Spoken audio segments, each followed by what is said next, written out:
নিশ্চিন্তে থাকুন, আরও কঠিন ব্যবস্থা হবে। কার জন্য শুভেন্দুর এই চরম হুঁশিয়ারি? শুভেন্দু যা বললেন তাতে কিন্তু অনেক ইঙ্গিত মিলছে।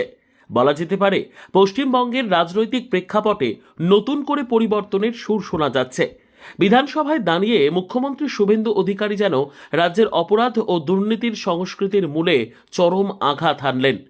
পুষ্পা ঝুঁকেগা নেহি, এই বক্তব্যের পাল্টা দিয়ে জাহাঙ্গীর খান, শেখ শাহজাহান, শওকত মোল্লা বা দিলীপ মণ্ডলদের মতো তৃণমূলের ত্রাস হিসেবে পরিচিত নেতাদের নাম ধরে শুভেন্দু সাফ জানিয়ে দিলেন, আইনের হাত থেকে রেহাই পাবেন না কেউই। বিশ্লেষকদের মতে মুখ্যমন্ত্রী আসলে দুটি স্পষ্ট ইঙ্গিত দিতে চেয়েছেন। প্রথমত, জাহাঙ্গীর খান বা শেখ শাহজাহানদের মতো নেতারা একসময় নির্দিষ্ট এলাকায় সমান্তরাল প্রশাসন চালাতেন। শুভেন্দু বোঝাতে চেয়েছেন, রাজ্যে ক্ষমতার পরিবর্তন ঘটতেই এই বাহুবলীদের শক্তিমান হয়ে থাকার মিথ ভেঙে চুরমার হয়ে গেছে। নেপাল সীমান্ত বা পুরী পালিয়ে গিয়েও যে ছাড় পাওয়া যাবে না, যা পুলিশি তৎপরতায় ইতিমধ্যেই প্রমাণিত।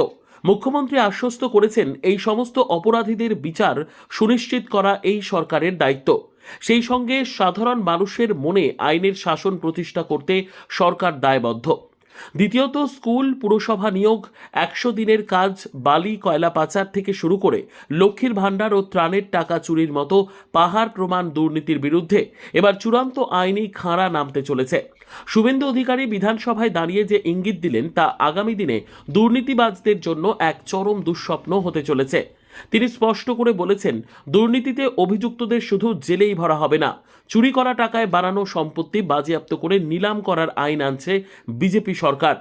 ক্ষমতা বা রাজনৈতিক পরিচয় কোনো অপরাধীর ঢাল হতে পারবে না।